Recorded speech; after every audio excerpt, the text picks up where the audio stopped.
Herkese salam, əziz abituriyentlər. Bu videoda Nicat Baxışzadə blok sınağının üçüncüsünün izahını verəcəm. Elə isə gəlin başlayaq birinci sualdan. Katetləri 6 və 8 sm olan düzbucaqlı üçbucağın kiçik kateti ətrafında, yəni 6 ətrafında fırlanmasından alınan fiqurun yan səthinin sahəsini hesablayın. Əziz şagirdlər, bilirik ki, düzbucaqlı üçbucaq hər hansısa bir katet ətrafında fırlananda o katet hansıdırsa, yəni bizdə 6 katet ətrafında fırlanacaq, o sabit qalır, olduğu kimi tərpənməz. Digər katet fırlana-fırlana bir konus yaradır. Gəlin biz belə bir iş görək. Bu üçbucağın eynisini kopyalayaq. Daha sonra yapışdıraq. Sonra da bunu tərs çevirməyə çalışaq. Bir saniyə. Belə bir görüntü əldə eləmiş olacaq. Aydın məsələdir ki, burada oturacaq da bizdə dairə olacaq. Yəni daha qəşəng çəkməyə çalışaq. İndi məsələ nədən ibarətdir? Əgər bizdə konus alındısa, biz həmin konusun yan səthinin sahəsini hansı düsturdan tapırdıq? PRL. Bəli, hətta düsturu rahat yadda saxlamaq üçün şagirdlərimə nə demişdim? S bərabərdir PRL. Yəni, konusun yan səthi pırıl-pırıl parlayır. Pırıl. Deməli, bizə nə lazımdır? Pi olduğu kimi qalır. Radius gördüyümüz kimi 8-dir. Doğranı isə Pifagor teoremi vasitəsilə el ilə işarə eləsək, kök altında 6-nın kvadratı üstə gəl 8-in kvadratından cavab 10 çıxar. Ona görə də cavab yekun olaraq 80 pi olar. Yəni A variantı. İkinci sual trigonometrik ifadənin sadələşdirilməsidir. Əziz şagirdlər, bilirik ki, surətdəki sinus 20 dərəcə ilə məxrəcdəki kosinus 70 dərəcə bir-birinə bərabərdir. Çünki onların dərəcələrinin cəmi 90-dır. O zaman mən onları ixtisar eləsəm, biraz sadələşmiş olar misalımız. Bu şəkildə qalar. 2 vur, mötərizədə 1 çıx, tangens, kvadrat, 15 dərəcə. İndi məsələ nədən ibarətdir? Bizim bir dənə düsturumuz var idi. Tangens 2 alfanın düsturu. Düstur necə idi? Kəsir xətti, sürətdə 2 tangens alfa, məxrəcdə isə 1 çıx, tangens, kvadrat, alfa. Baxıram ki, bu düstur həmin düstura oxşuyur. Ona görə də onu nəzərə alıram. Kökdə 3 kökdə 3 böl 2 qalır. Baxın, bu ifadənin yerinə mən nə yaza bilərəm? Təbii ki, ikisi yoxdur. Ona görə də 2-də 1 şəkildə yazacağam. Yəni, ikisi yoxdursa, demək 2 dəfə azdır da. Təkrar eləyirəm, diqqətlə baxın. Bax, bu ifadənin yerinə, əgər qabağında 2 əmsalı olsaydı, sürətdə 2 əmsalı olsaydı, alfa 15 olduğu üçün tangens 30 dərəcə deyərdim. Amma 2 əmsalı olmadığı üçün yazıram. Vurulsun. 2-də 1 tangens 30 yazıram. Qabağında 2 əmsalı yoxdur. Daha sonra bərabərdir. 3 kökdə 3 böl 4 vurulsun. Tangens 30 dərəcənin qiyməti isə kökdə 3 böl 3-dür. Buradan artıq 3-lər ixtisar gedər. Kökdə 3-ü kökdə 3-ə vuranda olacaq 3. Məxrəcdə də 4. Cavab olacaq 4-də 3, yəni B variantı. Üçüncü sualdan təyin oblasti soruşulur. Bilməliyik ki, cüt dərəcədən kök altı funksiyalarının təyin oblasti üçün kökün altı böyük bərabər 0 olmalıdır. Yəni 24 çıx 4x ifadəsi böyük bərabər 0 olmalıdır. Digər tərəfdən qüvvətində mənfi kəsr olan başqa bir ifadəmiz daha var. Biz bilirdik ki, hansı ifadələrin üstündə mənfi kəsrə icazə var idi? Gəlin o qaydan bir dənə sizə xatırladım, amma buradan PDF-dən siləcəm. Baxın, 0-ın üstündə müsbət kəsir ola bilər. 0-ın üstündə mənfi kəsir ola bilməz. Mənfi ədədlərin üstündə ümumiyyətcə istəyir müsbət, istəyir mənfi kəsir ola bilməz. Müsbət ədədlərin üstündə isə hər cürə kəsirə icazə var. Sorun yoxdur. 0-ın üstündə istənilən kəsirin qiyməti 0-a bərabərdir. Digərlərdə zaten mənası yoxdur. müsbət kəsirini də normal qaydada hesablayırıq. İndi biz baxırıq ki, burada bizə mənfi kəsir verib. Mənfi kəsir veribsə, demək ki, 3x çıxı 6 ifadəsi 0 ola bilməz və mənfi də ola bilməz. Belə çıxır ki, həmin ifadə yalnız 0-dan böyük, yəni yalnız müsbət olmalıdır. Bu hissələri silirəm, ümid edirəm qeydlərinizi apardınız. Onda yazaram ki, 3x çıx 6 ifadəsi böyükdür 0-dan. Bax, böyük bərabər deyil, böyükdür. Bunları bir balaca işarə qarışdırmaq bütün cavabı yanlış almaq deməkdir. Ona görə diqqətli olun.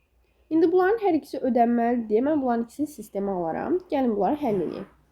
Birincisi olacaq, deməli, 4x kiçik bərabərdir 24-dən. Bu isə 3x böyüdür 6-dan. Düzdürmü? Yəni, alaram, x-ləri tapası olsam, x kiçik bərabər 6, x böyükdür 2. Belə bir cavab aldım. Kəsişmə götürmək nə deməkdir? Həmin köklərin arasını götürmək. Yəni, x daxildir 2 ilə 6-nın arasına. Təbii ki, 6 düz mötərizənin olacaq. Cavab olur A variantı. Əslində, rahat sualdır. Baxaq növbəti 4-cü suala.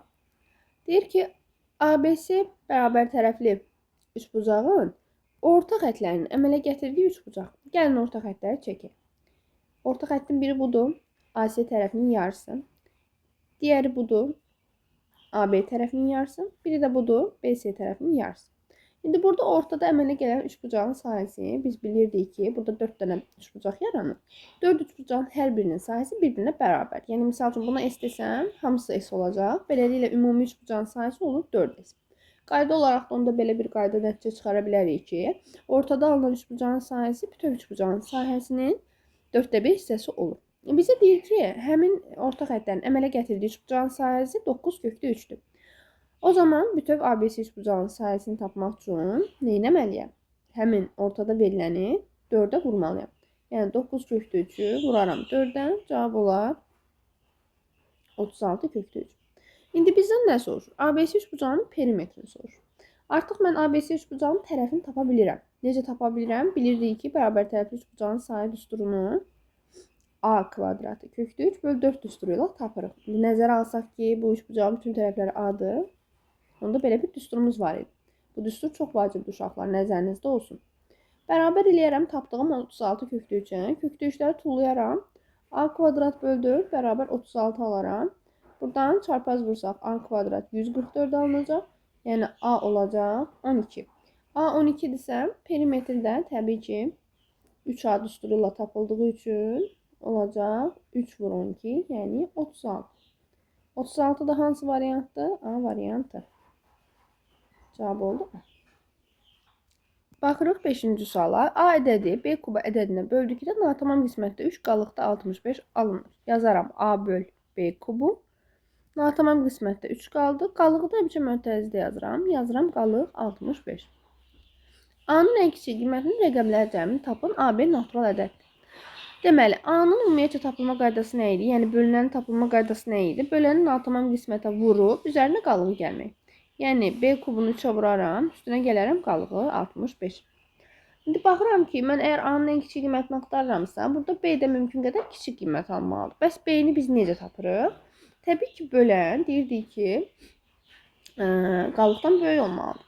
Yəni, B kubu 65-dən böyük olmalıdır. Başqa sözlə desə, tərsinə deyə bilərik. Qalıq böləndən kiçik olmalıdır. Ona görə də bilirəm ki, burada bu şərti ödəyən ən kiçik B kimdir? Əlbəttə ki, 4 ödəmədiyinə görə, çünki 4-ün kubu 65 eləyir. 4-dən sonra gələn ilk natural ədəd, yəni 5 ödəyir. Ona görə də B-ni götürürəm 5. B 5-dirsə, A bərabər yerinə qoyaram. 3 vur 5-in kubu, üstə gəl 65. Bunu hesablayası olsaq, əziz şagirdlər, gəlin bunu qıraqda yazın. Olacaq 3 vur 125, üstə gəl 65. 125-i 3-ə vuranda 375 eləyir. Üstünə də 65-i gələrəm. Cavab olacaq 440. Bitdi. Bizdən soruşurdu rəqəmlər cəmini. Ona görə 4, 4 və 0-ı toplayıram. Rəqəmlər cəmi olacaq 8. D variantı. 6-cı sualın bir çox üsulu var uşaqlar. Yəni siz hansı üsulla yazacaqsınızsa fərqi yoxdur.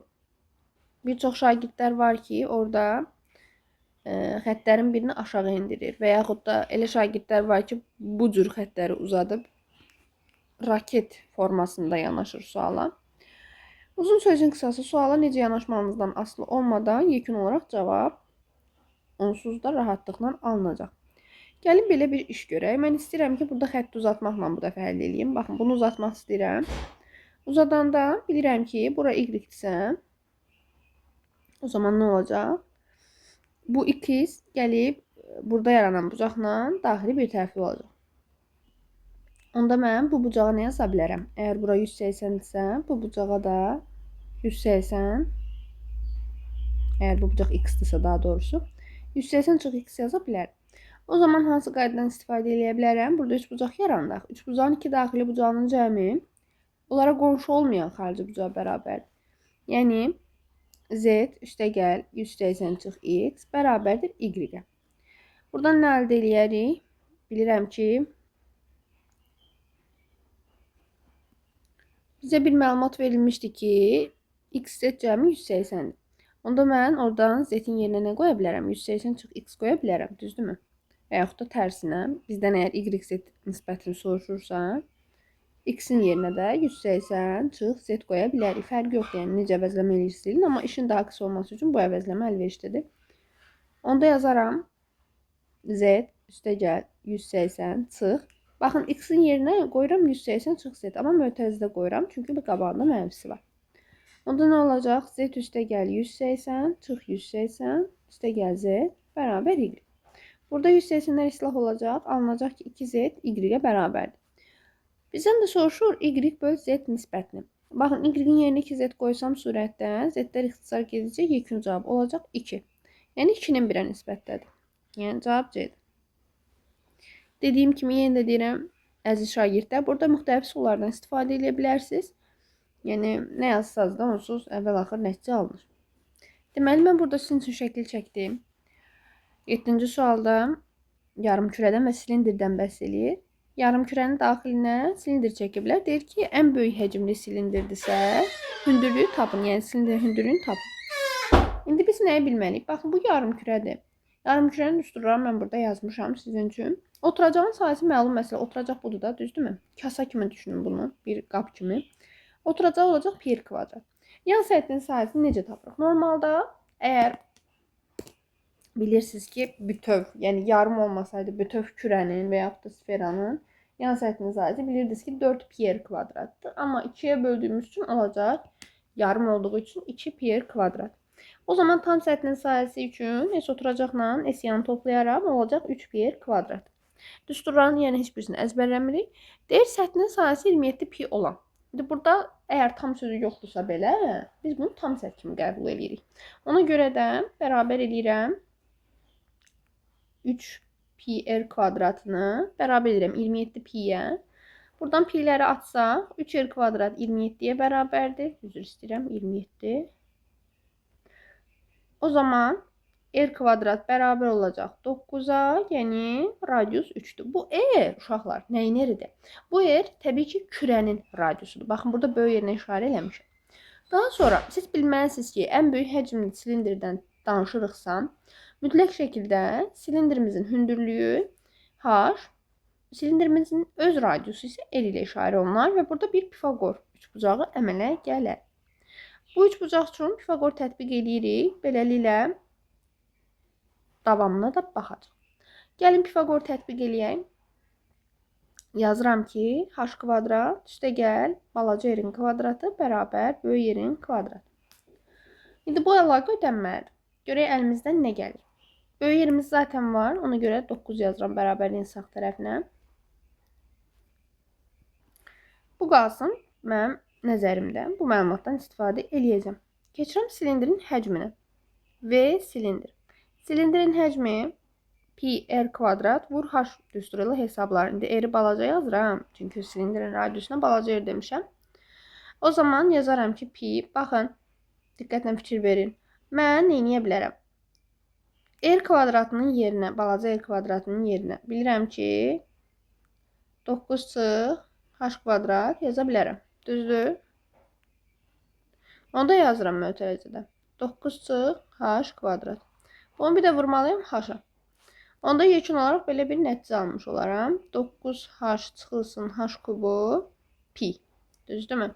İndi bu ifadənin artıq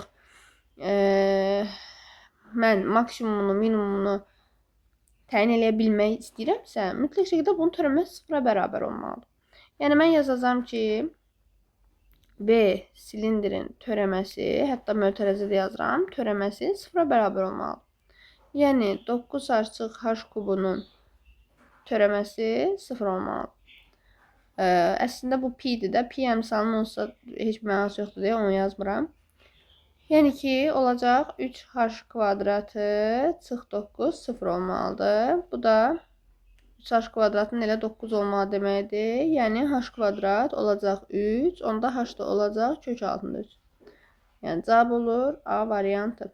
Həqiqətən kifayət qədər çətin sualdır, düşündürücü sualdır. Heç bir şey, can sağlığı. Deməli, 8-ci sualda funksiya verib maksimum nöqtəsini tapmaq tələb olunur. Bunun üçün əvvəlcə törəməni tapıb 0-a bərabərləşdirərəm, yəni kritik nöqtələri taparam. Neyniyərəm? F'(x) bərabərdir. Gəlin törəməni hesablayaq. Olacaq, baxın, 3-də 1 vur. X kubun törəməsini tapanda 3 gəlir əmsal kimi qarşıya, qüvvət bir vahid azalır. Üstə gəl. X kvadratının törəməsində kvadrat keçir, 2 keçir qarşıya, qüvvət bir vahid azalır. 6x'in törəməsi də eləyir 6. Uzun sözün qısası f'(x) bərabər olur. İxtisarlardan sonra x kvadrat üstə gəl x çıx 6-ya. Biz bunu 0-a bərabər eləsək, burada Viet teoreminə görə gəlin yazaq Viet. Viet teoreminə görə köklərimizin cəmi olacaq nə? -1. Köklərimizin hasili isə olacaq -6. Aydın məsələdir ki, burada köklər -3 və 2-dir. İndi kökləri tapdıq. Gözəl. İndi biz maksimum nöqtəni tapmaq üçün siz nəyi bilməlisiniz? Hansı aralıqda artdı, azaldı bunları? Ya götürməlisiniz uzuncadır. Belə deyək də aralıqlara baxmalısınız. -3-dən kiçik aralıq, 2-dən böyük aralıq, bir də -3-ün 2 aralığı. Yəni 3 dənə aralıq var da, məsəl üçün. Həmin o aralıqlarda bir-bir baxmalısınız ki, demək nə baş verir? Törəmədə qiymət götürüb qoymalısınız.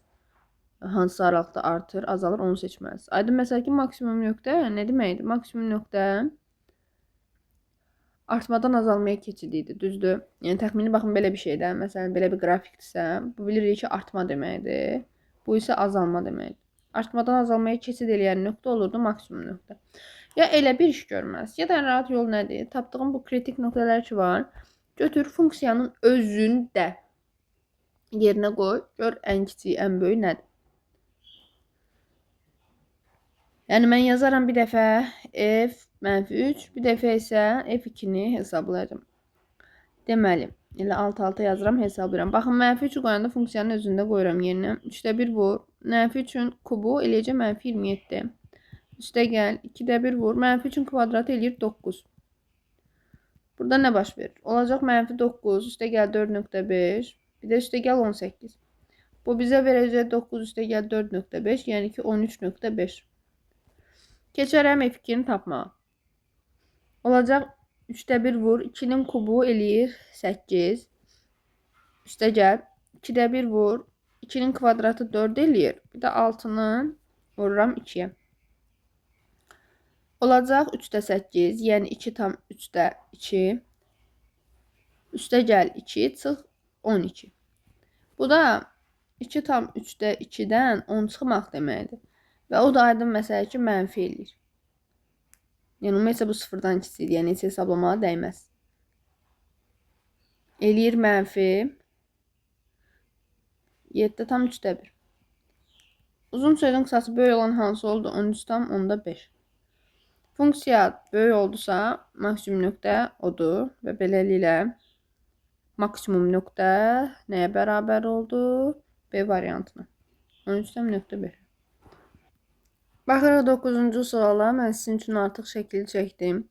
Verilənləri qeyd elədim. Bizə deyir ki, bu bucağa bərabərdir. Gəlin hər ikisini alfa yazaq. Daha sonra, məsələn, mən bilirəm ki, burada tutaq ki, bir dənə beta yazsın. Burada beta olar. Səbəb daxili çarpaz bucaqlara görə. Onda belə çıxır ki, sonuncu qalan bura qanmadısa, burada qanma olacaq da başqa variant yoxdur. Əgər üç bucağın iki daxili bucağı eynidirsə, üçüncü də avtomatik eyni olur. Burada nə anlamış olduq? Demək, üç bucaq ABC ilə kim oxşardır? Üç bucaq AC'dir. Yaxşı. Onda onlar əgər oxşardırsa, mən onların oxşarlıq əmsalına görə K-larını tapa bilərəm. Tərəfləri verilib baxın. Ondan da heç sahələrin nisbətini taparım. Bu qədər asan. Gəlin belə bir iş görək. Bilirəm ki, K demək tərəflərin nisbəti deməkdir. Bunun alfasının qarşısında 12 durub. Bu bir üç bucağın alfasının qarşısında 18 durub. Yazaram 12 böl 18. Yəni bunu ixtisar eləsək 6-ya eləyəcək 3-də 2. Nə gözəl. Amma sahələr nisbəti isə, yəni yazıram S3 bucaq ABC bölünsün S3 bucaq ACD. Sahələr nisbəti K-nın kvadratı olduğu üçün bu mənə verməlidir 9-a 4-ü. Düzdürmü? Baxıram ki, mən ABC 3 bucağın sahəsini verib. 80. Yerinə qoyuram. 80 bölünsün S3 bucaq ACD bərabərdir 9-a 4-ə. Buradan tənasübü əldə eləsək, S3 bucaq ACD-ni necə hesablayarıq? 80 vur 9 böl 4. 4 ilə 80 ixtisar getsə 20. 20-ni də 9-a vuraram. Olar 180. İndi bizdən soruşur ABCD 4 bucaqlısını. Burada diqqətli olmaq lazımdır. Yazaram ki, S ABCD aydın məsələ ki, 2-3 bucağın sahələri cəminə bərabərdir. ABC 3 bucağın sahəsi ilə ACD 3 bucağın sahələri cəminə bərabərdir. Deməli, ABC-nin özü vermişdi 80. Bu birini də biz özümüz tapdıq 180. Toplayanda da olacaq 260. Yəni C variantı. Çox maraqlı sualdır. Rahat sualdır. 10-cu sualda bizə upuzun bir kəsirli ifadə verib və başqa ona bənzər bir ifadəni də soruşur. Aradakı fərq nədir? Təbii ki, ortadakı işarələrdir sadəcə. Qalan hər şey eynidir. Çıxma versiyasını verib, toplama versiyasını soruşur. Belə fərz elində A çıx B-ni verib, A plus B-ni soruşur. İndi məsələ nədir? Mən nə edirəm? Soruşulan ifadəyə əvvəlcə bir dənə T deyirəm. Soruşulan ifadədən də bunu nəzərdə tuturam. Orta toplama olan. T dedim. İndi verilən ifadə ilə bu ifadəni tərəf-tərəfə vururam. Niyə vururam? Çünki əlimdə bir dəfə A çıx B, bir dəfə A plus B varsa, tərəf-tərəfə vuraram ki, düstura gəlsin də, düzdürmü? İndi yaxşı. Tərəf-tərəfə vuranda aydın məsələ ki, düstur nə olacaq? Biri A minus B-dir, biri A plus B-dir. Bunlar bir-birinə vuranda olacaq A kvadrat çıx B kvadrat, düzdür? Yəni, belə yaza bilərik. A dediyim bizdəki bu birinci kök altıdır, B dediyim ikinci kök altıdır.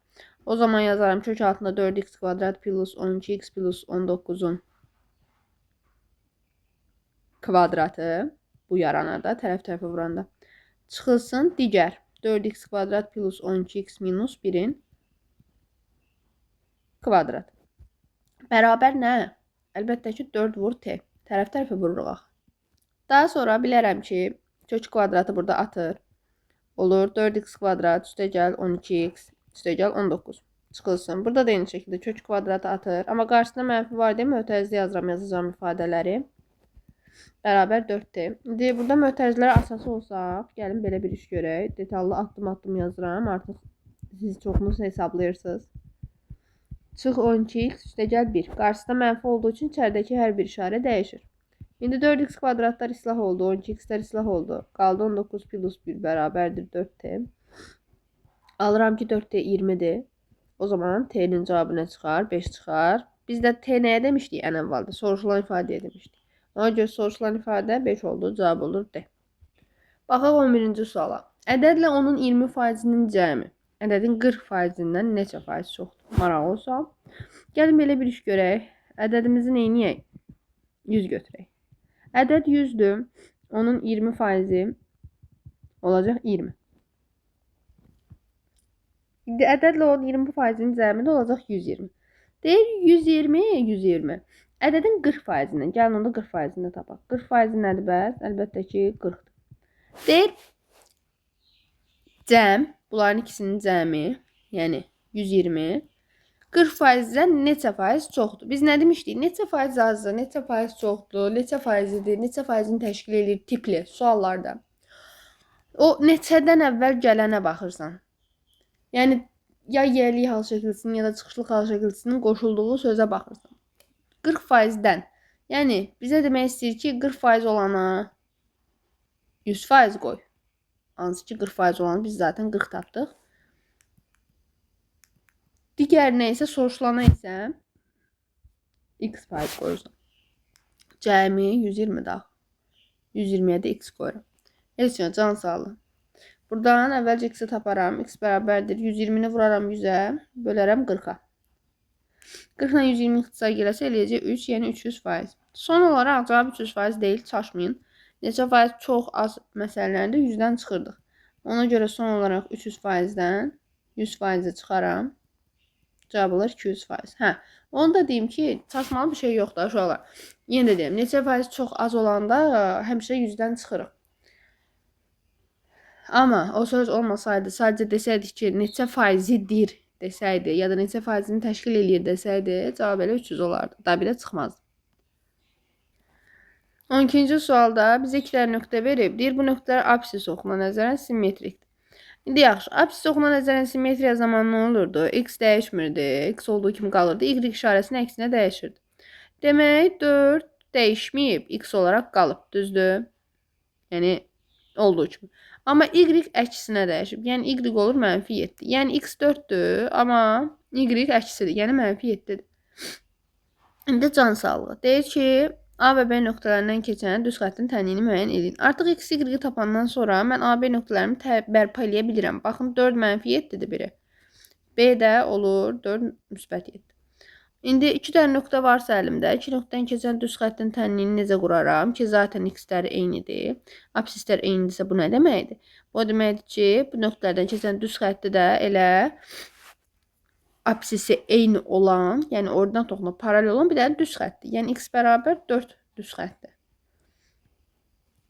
Qrafikində çəkim göstərim sizə. Baxın. Bilirsiniz ki, apsis oxu budur, oradan toxu budur. Mən görürəm ki, apsisləri eynidir bunların. Hər ikisinin apsisi 4-dür. Deyək ki, 4 apsisi buradadır. Hər ikisinin apsisi 4-dürsə, demək mənə o düz xəttin üzərində olan nöqtələr, biri deyək ki, B nöqtəsi buradadır, 4, 7. A nöqtəsi isə buradadır. Düzdürmü? Mən də görürəm ki, heç nədə. Bu zaten bir düz xətt üzərindədir.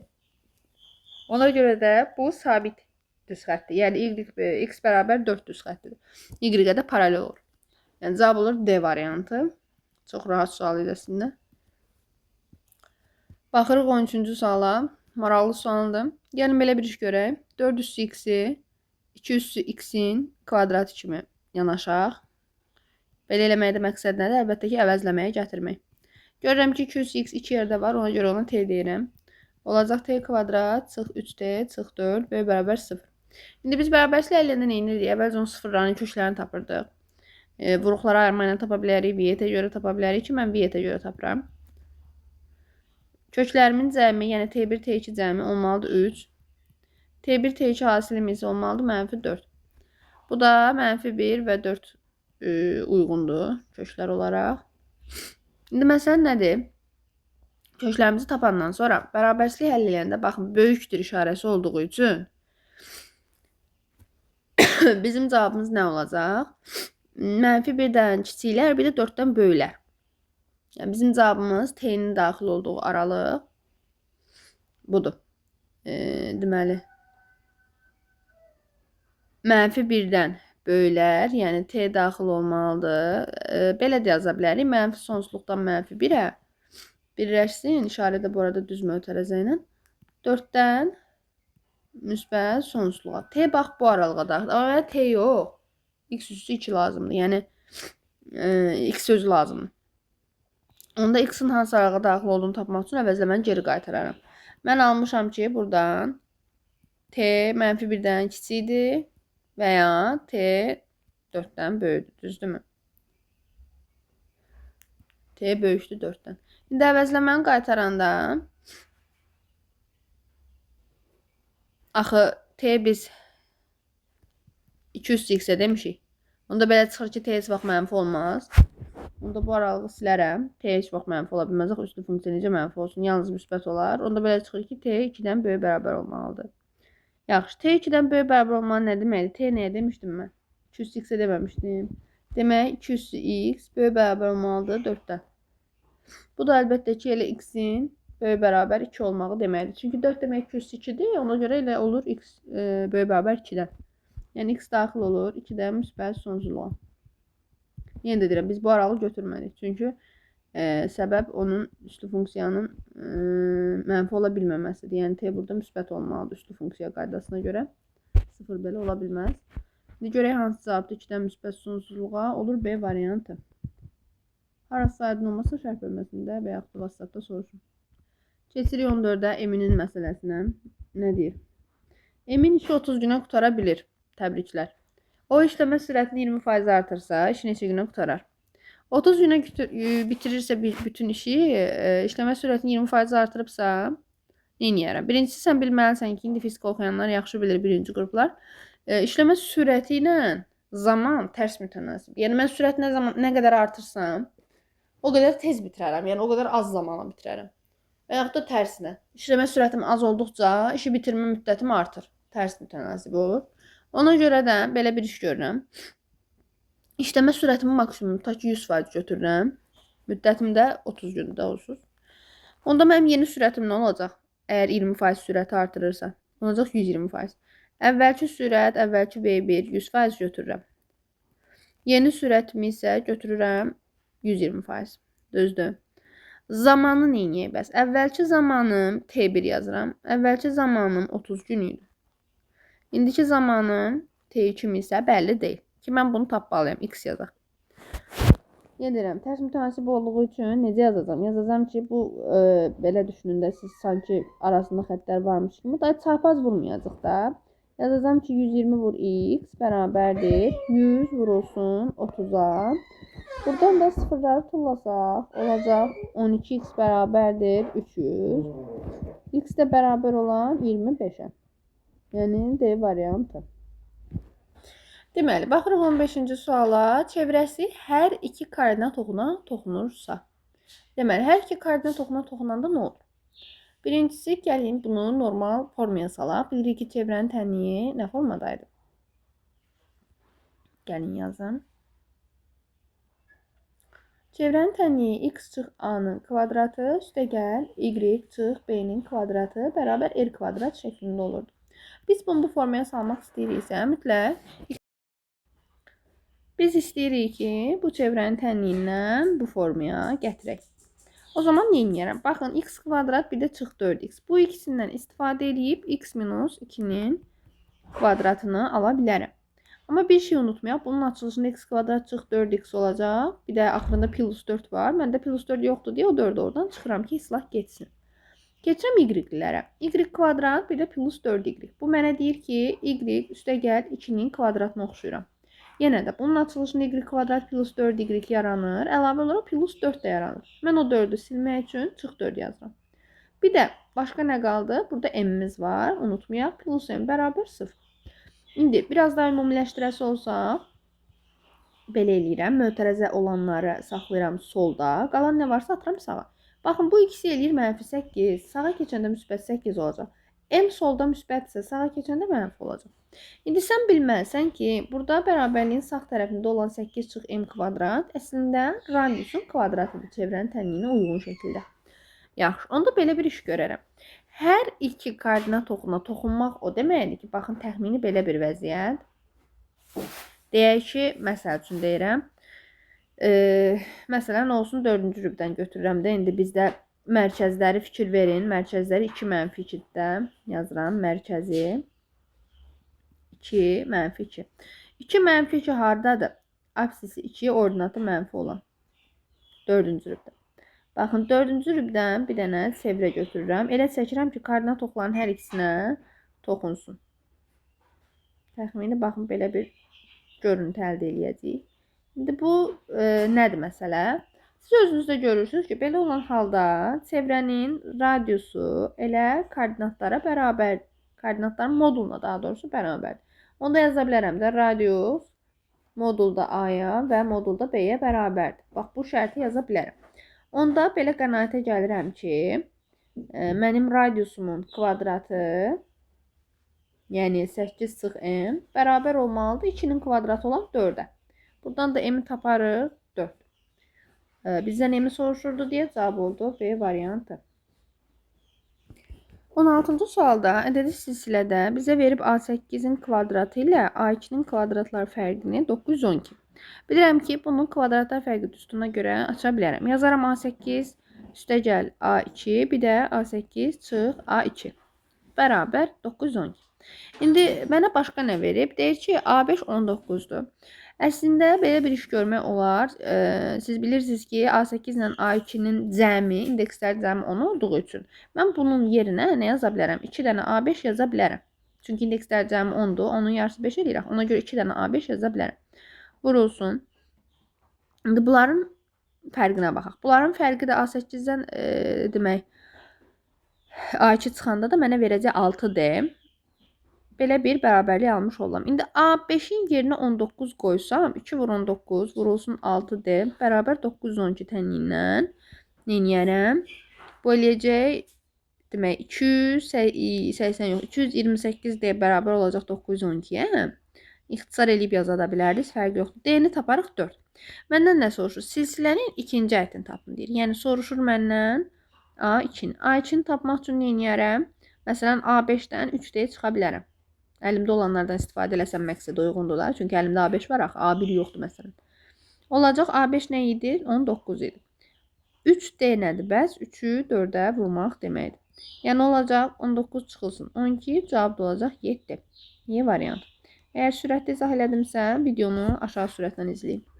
Gəlin baxaq 17-ci suala. 2 dənə inteqralımızın cəmi verilib. İkisi də müəyyən inteqraldır və hər ikisində fikir versəz, sərhədlər 1-dən 4-dədir. Sərhədlər eynidirsə mən onları eyni integral altına yaza bilərəm. Əslində, yəni ayrı-ayrı yazsaz da həll alınır, yəni eyni şeydir. Sadəcə qısa olsun deyə hər dəfə integral işarəti çəkməmək üçün belə elədim. İndi burada məsələ nədir? Gəlin baxaq. Baxın, 2 sinus kvadratının yerinə mən bilirəm ki, 1 çıx cos 2x qoya bilərəm. Və yaxud da ki, 1 plus cos 2x-in yerinə deməli 2 kosinus kvadrat x qoya bilər. Yəni heç bir fərqi yoxdur. Hansını istəsə eləyək. Gəlin belə eləyək. Mən 2 sin kvadrat x-i saxlayıram. Baxın, bu ifadənin yerinə qoyuram 2 dənə kosinus kvadrat x. O da hansı düsturdan gəlir? Dərəcə azaltmadan. Ayrıca düsturu indi qeyd eləyəcəm. Yazıram 2 kosinus kvadrat x. Təbii ki, bu mötərəziyə alıb bir dənə dx yazıram. Olacaq nə? İntegral 1-dən 4-ə sərhədlərimi qoyuram. Baxın, burada 2 hər ikisində əmsaldır. Düzdür? 2 çıxar qarşıya. Mötərizənin içində qalar sinus kvadrat x üstəgəl kosinus kvadrat x dx. Məndən yaxşı bilirsiniz ki, bu ifadənin qiyməti 1-ə bərabər. Onda olacaq integral 1-dən 4 2 dx. Artıq bunun yerinə 1 qoyanda bu şəkildə görüntü alınır. İndi 2 dx-in integral nədir? 2-nin integralı nədir? Əlbəttə ki, 2x-dir. Ona görə də 2x sərhədlərin 1-4-də axı. Bir dəfə 4, bir dəfə 1 qoyub, onlar bir-birindən çıxar. Bir dəfə 2x ifadəsində x-in yerinə 4 qoyuram, eləyir 8. Bir dəfə isə 2x ifadəsində x-in yerinə 1 qoyuram, eləyir 2. Onların da bir-birindən çıxsam cavab alınacaq 6. Yəni D variantı. İstifadə etdiyim düstur hansı düsturuydu? Onu da yazıram. Baxın, dərəcə azaltma düsturu. Kosinus kvadrat x-in yerinə mən 1 plus kosinus 2x bölü 2 yaza bilirəm. Bunu da çarpaz vursaq belə bir şey ala bilərəm. 1 plus kosinus 2x-in yerinə 2 vur kosinus kvadrat x yaza bilərəm ki, bayaq burada o işləmi icra eləmişdim. Yəni çətin bir şey yoxdur əslində. Baxaq 18-ci suala. Bizdən nə tələb olunur? Deyir, diagonalları 15 və 20 cm olan rombun hündürlüyünü tapın. Əvvəla bu rombun bir sahəsini tapa bilərik. Daha sonra da bir dəqiqə, rombun hündürlüyü istəyirsə, sahədən istifadə eləmək olar. Sonra da tərəf və diagonal arasında mütənasiblik qurmaq olar. Gəlin belə bir şey görək. Baxın, sahəni iki cür tapa bilərəm. Biri var, tərəf vurulsun hündürlük. Hansı ki, romb paralleloqramın bir növü olduğu üçün sahəsi bu cür tapıla bilər. Digər bir düsturu isə diagonalların hasilinin yarısıdır, düzdürmü? Mən bu iki düsturdan istifadə edərəm, bərabərləşdirib hündürlüyü tapa bilərəm. Gəlin əvvəlcə bizə lazım olan tərəfi də tapaq. Tərəfi necə taparım? Baxın, bizim belə bir düsturumuz var idi. Diagonalların tərəf arasında əlaqə düsturu deyirdik buna. Diagonalların kvadratları cəmi 4A kvadratı olurdu. Bu romb üçün keçərlidir bu arada. Paraleloqramda isə bərabərliyin sonunda sağında 2A kvadrat üstəgəl 2B kvadrat olurdu. Diagonallarımız 15 ve 20 olduğu için yazaram 15'in kvadratı üstə gəl 20'nin kvadratı bərabərdir 4a kvadratı. Buradan 4a kvadratı bərabər olar 225 üstə gəl 400'ə, yəni 625'ə. Onda tərəfi buradan hesablasaq, demək a kvadrat bərabər olacaq. A bərabər olacaq 25 bölü 2'yə, yəni 12,5'ə. Qısaca yazıram. İndi baxın, əlimizdə tərəf də var. Diagonallar da var. Bir də hündürü yoxdur. Bu yerinə qoysaq yazaram ki 12,5 vurulsun h bərabərdir diagonalların hasilinin, yəni 15 ilə 20'nin hasilinin yarısı. Buradan ixtisarlar falan eləsək olacaq. Baxın, çarpaz da vura bilərik. Eləyəcək 25 h bərabərdir 15 vur 20. H-ı tapmaq üçün 5 ixtisar aparaq qalsın burada 5. 5 ixtisar gedəcək 3. 5 ilə bunu da aparsaq 4. H bərabər olacaq 12 santimetr. Yəni ki cavab olur B variantı. Baxırıq 19-cu suala. 19-cu sualın sizin üçün qısa bir yolunu deyim. Əvvəla düz xəttlər paralel olsun istəyirsə, təbii ki biz bilirdik ki K-lar bir-birinə bərabər, B-lər isə bir-birindən fərqli olmalıdır. Amma bir məsələ var. O y bərabər kx plus b şəklində olan düz xəttlərə aiddir. Əgər ax plus by şəklində verilibsə, o zaman işlər dəyişir. Gəlin mən sizin üçün göstərim. A1x üstə gəl b1 y bərabər c1, bir də a2x üstə gəl b2y bərabər c2. Baxın, bu iki düz xətt əgər bir-birinə paralel olsun istəyirsən, paralel. Paralelin şərti belədir. A1-in a2-yə nisbəti bərabər b1-in b2-yə nisbəti və son olaraq sıvışmadı bura, bir saniyə. Son olaraq fərqlidir c1-in c2-yə nisbətinə. Baxın, paraleli belə yaza bilərsiniz və yaxud da başqa bir yol nədən ibarətdir? Heç nə. Buradan da götürüb y tapırsınız. Buradan da götürüb y tapırsınız. Aydın məsələdir ki, buradan y tapası olsam 3y mənfi 2x plus 5'dir. Y tapanda da həmin ifadəni 3'ə böləcəksiniz. Beləliklə siz k-ları tapırsınız. K-ları bir-birinə bərabərləşdirirsiniz. Elə də yaza bilərsiniz. Daha uzun olur əlbəttə ki, amma belə yazmaq məqsədə uyğundur. O zaman yazaram bizim misala görə a-lar 2 və 3'dür. Yazıram 2'nin 3'ə nisbəti bərabər. B-lər nədir? 3 ilə k. 3'ün k-ya nisbətinə. Bir də fərqlidir 5'in 7'yə olan nisbətindən. Onsuz da mən həmişə dediyim kimi, baxın, fərqlidirdən sonra yazılan şey onsuz da yoxlama məqsədlidir. Sən zaten bunu çarpaz vuranda 2k bərabər 9'dan onsuz da k-nı 4,5 tapırsan. Yəni k-nın 2 kök falan alınanda, onda yoxlama məqsədli ikinci tərəfə baxırdıq. Belə olan hallarda yəni heç yoxlamaya ehtiyac olmur. Cavab olur Y variantı. Baxın, burada 20-ci sualda loqaritmik funksiyanın birinci qaydasını xatırlayaq ki, əsas, yəni a birdən fərqli olmalıdır, sıfırdan böyük olmalıdır və x də sıfırdan böyük olmalıdır. Bu arada a-nın sıfırdan böyük olması iki cür olurdu. Biri var idi 0-1 arası, yəni azalan, biri də var idi birdən böyük, ona da artan deyirdik ki, bizim bu sual üçün onun ehtiyacı yoxdur. İndi burada gördüyüm iki ifadəni də böyükdür 0 eləyəcəm, amma yenə də deyirəm, bir şey unutmayaq ki, x çıxı 3 birdən fərqli olmalıdır. Gəlin sistemdə belə bir şey yazaq. Yazıram ki 7x çıx x kvadrat böyükdür 0 olsun. Digər tərəfdən x çıx 3 də böyükdür 0 olsun. Digər tərəfdən x çıx 3 fərqli olsun 1-dən. Bu 3'ü də ödənməlidir. Onu gəlin biraz daha sadələşdirək. Baxın, x kvadrat çıx 7x belə çıxır ki kiçik 0 olmalıdır. X 3'dən böyük olmalıdır. Bir də x fərqli olmalıdır 4'dən. Düzdür? Biraz daha sadələşdirək. Baxın, bunun kökləri nədir? Vuruqları ayırsaq 7 və 0'da da 0 ilə 7. Demək ki 0 ilə 7 aralığındadır mənim cavabım. Yəni bu şəkildə. Normalda 0-7 aralığındadır. Amma bu da deyir ki mən ancaq 3'lərdən böyüyü götürüm. Yəni 3 ilə. Gəlin hərəsini ayrı-ayrı yazaq. Bunun cavabı 0-7 aralığı. Bunun cavabı 3'dən böyük. Sonuncunun cavabı isə ümumiyyətlə 4'dən başqa bütün ədədlər çoxluğu. Elə x fərqli 4 yazsam kifayət. İndi hər üçün kəsişməsi nədir? Əlbəttə ki 3'dən 7 aralığıdır. Amma yazıram bura kəsişmə. Amma 3 ilə 7 aralığını əvvəlcə 4'ə ayırırıq. Çünki 4 öz ola bilməz axı. Ondan sonra birləşdirirəm 4 ilə 7 aralığını. Yəni belə bir cavab olur. Deyir təyin obasına daxil olan tam ədədlərin hasilini tap. Bu aralıqda 3 ilə 4'ün heç birisi daxil deyil. Bu aralıqda isə 4 ilə 7 daxil olmasa da 5, 6 daxildir. Onların hasili də bizə verər 30'u. Cavab olar B variantı. Bu da maraqlı bir sual idi. 21-ci sualda surətdə kub görürəm. Bu kubu necə yaza bilərəm? Əvvəla kvadrat və qüvvəti 1 olaraq parçalaya bilərəm. Baxın, burada yazdığım kimi. Elə olan halda daha rahat olur. 1 çıx i kvadratını müxtəsərə görə hesablayası olsaq, 1 çıxılsın 2i üstə gəl i kvadrat olacaq. Digər mötərizə ilə işim yoxdur. Hələ ki olduğu kimi saxlayıram. Bərabər. Baxın, burada nə yaranır? I kvadrat mənfi 1-dir. Onda müsbət 1-dən islah gedəcək. Qalacaq mənfi 2i vurulsun 1 minus i bölünsün 1 plus i. Düzdürmü? Növbəti addımda nə baş verir? Bunu vurub açası olsaq nə yaranacaq? Olacaq mənfi 2i üstə gəl 2i'nin kvadratı bölünsün 1 plus i. Biraz daha sadələşdirsək mənfi 2i çıx 2 deməkdir. Bu düzdür. Çünki i kvadrat mənfi 1 elədiyi üçün qarşıya mənfi 1 atır. Ondan neyniyərəm? Mənfi 2-ni çıxararam sürətdə mötərizə xaricinə. Bunu biraz kiçildək. Çox böyük oldu. Sətrə sığmır. Aha. Demək, mənfi 2-ni sürətdə çıxarsa qalacaq i plus 1. Məxrəcə də i plus 1 var. Yəni 1 plus i olsun, fərqi yoxdur. Toplamdan yer dəyişəndə cəm dəyişmir. Onlar bir-birindən getsə cavab qalacaq mənfi 2. Yəni Y variantı. 22-ci sualda verilən tənliklər sistemini gəlin tərəf-tərəfə toplayaq. Niyə? Çünki burada gördüyüm kəsirlər tərəf-tərəfə toplananda bir-birini aparacaq.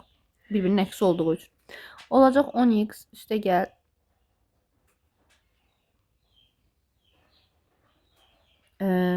6y bərabərdir 28. Hər tərəfi 2-yə bölsək 5x üstə gəl 3y bərabər 14 almış olaram. Məndən x, y cəmi soruşulur. Deməli, bu aldığım tənliklə istifadə eləyərək ürəyim istəyən tənlikdə yerinə qoyuram. Məsələn, birinci tənlikdə yerinə qoyuram. Onda olacaq 14 üstə gəl həmin o kəsirli ifadə bərabər 15-ə. Demək ki, o kəsirli ifadə nəyə bərabər imiş? 1-ə bərabər imiş ki, üstünə 14 gəlini 15 eləyib. Çarpaz vurası olsaq 7x çıx y 4 alınır, düzdür? Hələ ki, x, y cəminə gedib çıxmamışıq. Neyniyərəm?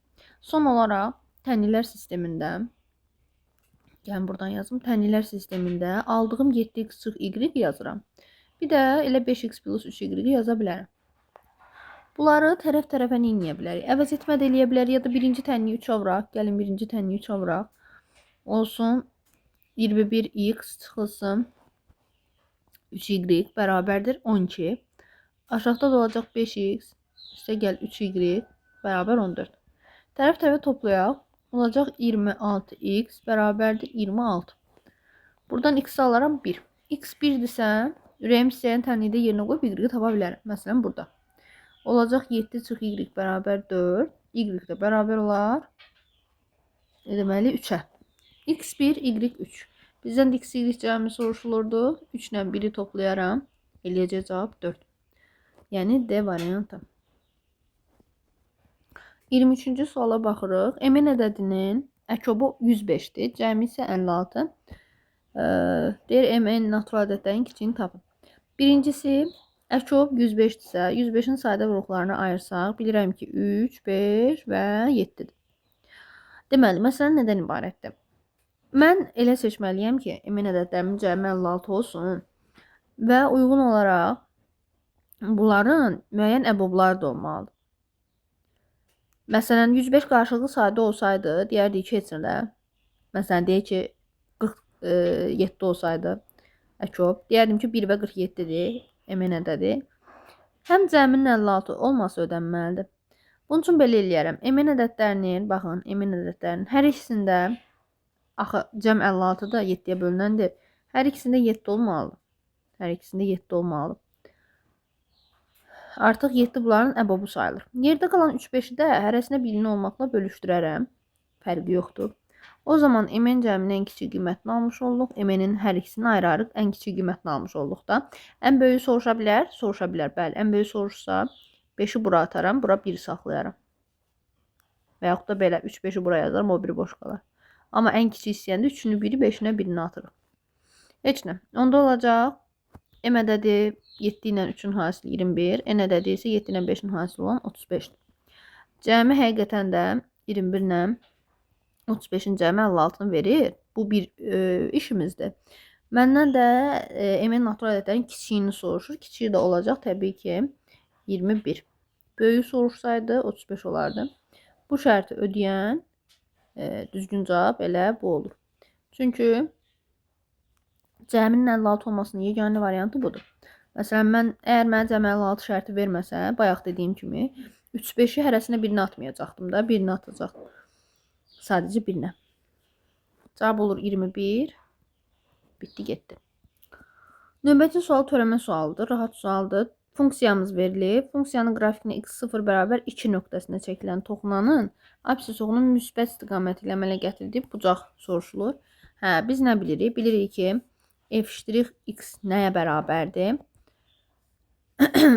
Deməli, 3x kvadrat çıx 6x plus 1-ə, düzdürmü? Həmçinin verilən nöqtədə funksiyanın törəməsində x-in yerinə verilən nöqtəni qoyanda o bizə k-nı verir. Yəni, baxın, yazıram k bərabər tangens alfa, o da bərabərdir f'(x0). Deməli,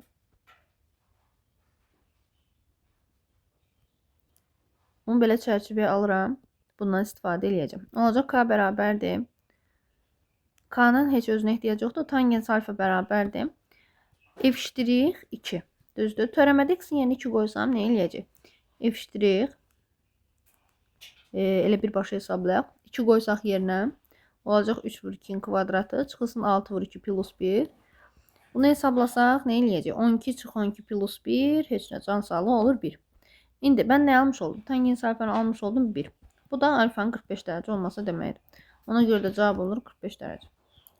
25-ci sualda ilk 184 natural ədəd arasından təsadüfən seçilən bir ədədin 4-ə bölünən 3 rəqəmli ədəd olması hadisəsinin ehtimalını tapmaq tələb olunur.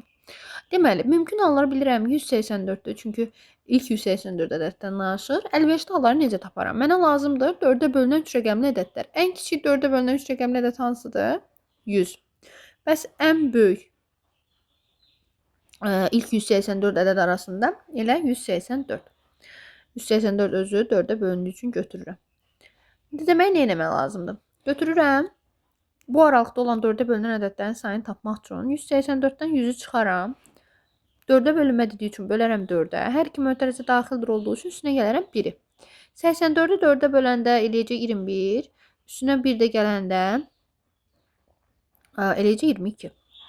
İndi 22 dənə bizim deməli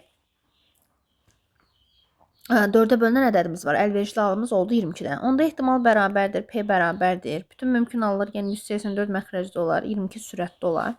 Bunları da ixtisar eləsə 2-yə olacaq 92-də 11. 26-cı sualda vektorlar verilib. Deyir, vektorlar perpendikulyar olarsa bu nisbəti tapın. Perpendikulyar vektorların nəyi var idi? Skaler asil var idi və skaler asil sıfır olmalı idi. Deməli, bunu necə istifadə edirik? Ümumiyyətcə, aralarındakı bucaq 90 dərəcə, yəni perpendikulyar olan vektorların skaler asilinin 0 olma səbəbi təbii ki, kosinus 90 dərəcənin 0 olmasıdır. Nəysə, ondan neyniyərəm? O vektorları bir-birinə vuraram. Yəni, baxın, B vektoru çıxılsın 3A vektoru vurulsun. B vektoru üstə gəl 3A vektoru. Bunların skaler asili, yəni vurması 0 olmalıdır. Onda belə çıxır ki, gəlin onları vurub açaq. Olacaq B vektorunun kvadratı çıxılsın 3A vektorunun kvadratı. Bərabər 0 olmalıdır. Bu müxtəsər düsturda aydın məsələdir. Bu da elə modul B-nin kvadratının 9A vektorunun kvadratına bərabər olması deməkdir. Düzdür. Bizdən də soruşur 2B-nin aya nisbəti. Demək, onda B vektorunun modulu nəyə bərabərdir? 3 dənə A vektorunun moduluna bərabərdir. Bu şəkildə. Məndən soruşur 2 B vektorunun modulu bölünsün A vektorunun modulu. Olacaq nə? 2 vur. B vektorunun modulunun yerinə 3A vektorunun modulunu qoyuram. Bölünsün. Bir də A vektorunun modulu. A vektorunun modulları burada ixtisar gedər. Qalacaq cavab 6. Düzgün cavab olur 6. 27-ci sual limit sualıdır. Məxrəclərə diqqətlə baxsaq əslində görəcəksiniz ki, bir-birinin əksidir. Onda mən belə bir iş görə bilərəm. Baxın, ortaq məxrəc olaraq 2n kvadrat çıx 3-ü götürsəm, bunun əksini, yəni 2n kvadrat çıx 3 yazsam, gəl ortadakı işarəni əksinə dəyişdirib plus eləyim. Yəni olacaq n kvadrat çıx 3-ün üstə gəl. 5n kvadrat çıx n kubu. Düzdürmü? Biraz sadələşdirsək olacaq limit n yaxınlaşır sonsuzluğa bərabər. Deməli, məxrəcimiz olduğu kimi qalır, onunla işimiz yoxdur. Sürəti sadələşdirsək olacaq 6n kvadrat çıx n kubu çıx 3n. Düzdürmü? İndi sonsuzluqda nə olurdu? Sonsuzluqda bilirik ki, ən böyük qüvvətlər nədirsə ona bölünür. İndi bizdə də ən böyük qüvvət təbii ki, n kubudur. Ona görə bir saniyə, mən düz yazmadım. Üzr istəyirəm uşaqlar, burada n kubu deyə düz köçürmədim. Onda n kublar islah olur. Qalır 5n kvadrat çıx 3n. Və sonra da heç nə. Ən böyük qüvvət nədirsə ona bölürük. İndi bizdə ən böyük qüvvət n kvadratdır. Ona görə n kvadratına bölərəm. Elə olacaq 5/2. Çünki digərləri sıfıra gedəcəkdir avtomatik. Ən böyük qüvvət hansısa onlar qalır. Yerdə qalanlar onsuz da sıfıra gedir. Ən böyük olan qüvvətlərin əmsallarını yazmaq kifayət edir. İnşallah daha dərindən limit dərslərində danışarıq. Cavab olur 2,5. Sonra 28-ci sualda belə bir ifadə var. Yenə burada nə etmək olar? Deməli, həsində vurub açanda nələrsə yaranır. Gəlin bir dənə baxaq. Kosinus 40 dərəcə çıxılsın. 2 vur. Kosinus 40 dərəcə. Vur. Kosinus 80 dərəcə. Əslində çox üsullar var əziz şagirdlər. Amma baxır indi kim nə işlətmək istəyir. Mən hasil cəmə çevirmə düsturunu tətbiq eləmək istəyirəm. Bu hissəyə. Bu hissəyə tətbiq eləsəm nəsə xoş bir şey alınacaq. Onda belə bir iş görək. Baxın, altından da xət çəkirəm. Bütöv, bax bundan. Yazıram 2 kosinus 40 dərəcə vurulsun kosinus 80 dərəcə. Bu nəyə bərabərdir? Kosinus. Bunların cəmi. Yəni olur kosinus 120 dərəcə. Bir də üstə gəlsin, onların fərqi. Yəni kosinus mənfi 40 dərəcə əslində. Amma onsuz da mənfi 40-la müsbət 40 kosinus cüt funksiya eyni şey deməkdir. Yəni elə belə yaza bilərəm. İndi bunun yerinə yazası olsam, bir dənə gəlin baxın. Bunu yerinə qaytarıram. Olacaq kosinus 40 dərəcə çıxılsın. Bu ifadə. Yəni çıxılsın kosinus 120 dərəcə. Bir də çıxılsın bu. İndi burada kosinus 40 dərəcələr islah olar. İslahdan sonra qalacaq kosinus 120 dərəcə. Onda qiyməti mənfi 2/1'dir. Yazıram. Mənfi kosinus 120 dərəcə qalır. Onda cavab olur mənfi 2/1. Mənfi 0,5. Baxırıq 29-cu suala. Sualın bir hissəsi buradadır. Digər hissəsi yuxarıdadır. Ona görə də belə bir iş görəcəyik. Elə tutum ki, ikisini də görək. Gəlin başlayaq birincidən. Baxın. Birincidə bizə verib x plus 5'in kvadratı. Üstə gəl, ümid edirəm siz də görürsünüz. Y çıx 12'in kvadratı bərabərdir 16. İndi bunun mərkəzini mən görə bilirəm də. Mərkəzi olur -5 və müsbət 12. İndi belə bir variant varmı? Mərkəzi hardadır deyə yoxdur.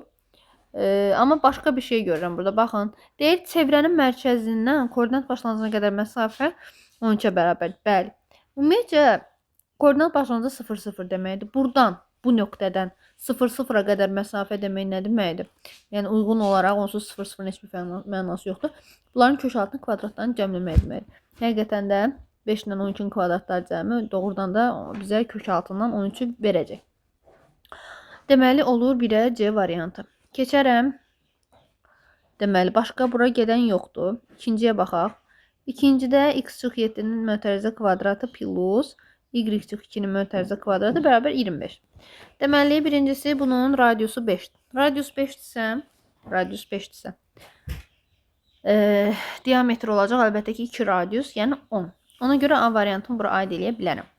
A variantından başqa məsələn bizə D variantına baxın bir dənə görün nə deyir. Deyir 7 -2'dən keçir.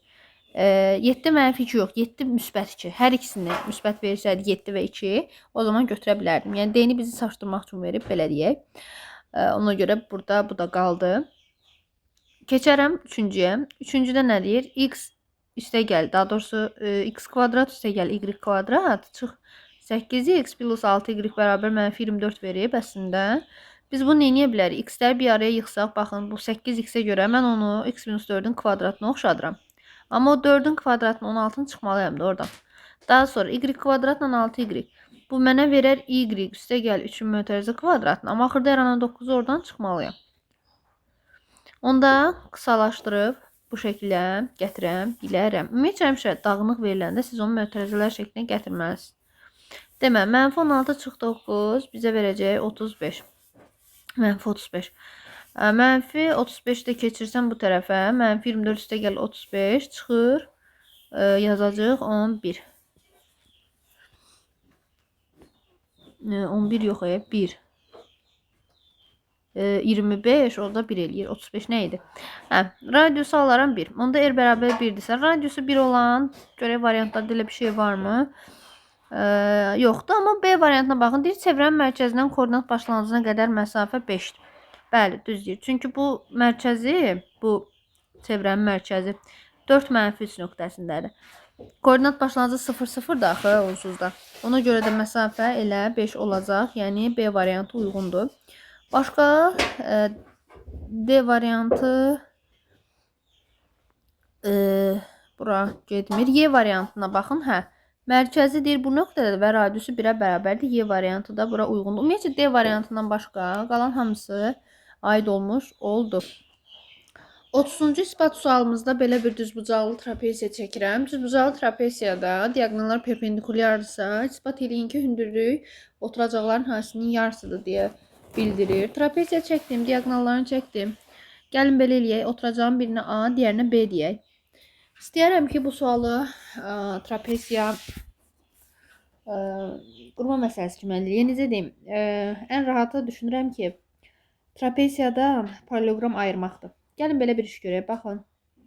Bir dənə BD xətti çəkirəm. BD-ni götürürəm.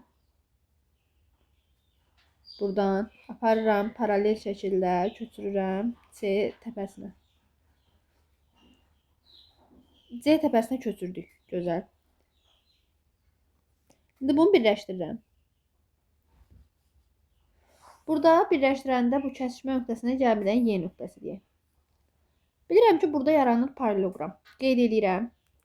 BYDC ya da BYSD də deyə bilərik. Qeyd edirəm ki, paraleloqramdır. Paraleloqramdır. İndi yaxşı. Paraleloqramın qarşı tərəfləri bir-birinə paralel və bərabər olurdusa, əgər mən bura B deyirəmsə, onda burada B deməliyəm. Razısınız da yəqin ki. Birinci işləm budur. Sözlə də yazırım. Bu cür sözlə yazdım. Digər tərəfdən AC perpendikulyardır BD-yə. Düzdürmü? Əgər AC BD-yə perpendikulyardırsa, mən artıq BD-ni SY-yə paralel köçürdüyüm üçün BD-nin yerinə SY qoya bilərəm. Yazıram. Bu olarsa, yəni bu olduğu məlumdursa, eyni zamanda yaza bilərəm ki, AC perpendikulyardır SY-yə. Bu da həndəsənin standartlarının əslində bildiyimiz bir şeydir də. İki paralel olan düz xətt düşünək. Bir dənə də onlara perpendikulyar olan düşünək. Baxın, bu perpendikulyar əgər bura perpendikulyarsa, bunu uzadanda bu da buna perpendikulyar olur da, düzdür. Bax, o söhbətdir də indi də. İndi nəsə?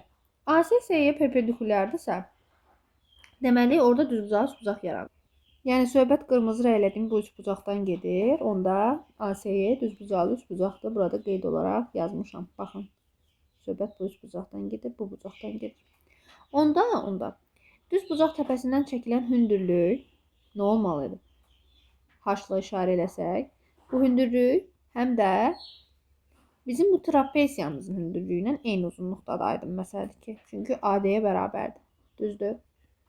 O zaman düzbucaq trapesiyanın hündürlüyü ilə eyni olduğu üçün onda mən yaza bilərəm də. Düzbucaq təpəsindən çəkilən hündürlük hipotenuzun bölündüyü hissələr hasilində bərabər idi. Yəni yaza bilərəm ki, A vur B. Bitdi. Beləliklə də isbatımız tamamlanmış oldu. Beləliklə bu videonun da sonuna gəldik. Bütün sualları ətraflı şəkildə izah elədim. Əgər nəsə aydın olmayan bir şey, qaranlıq qalan hər hansısa bir nüans varsa, təkrar soruşmağı, bildirməyi unutmayın. Hələlik.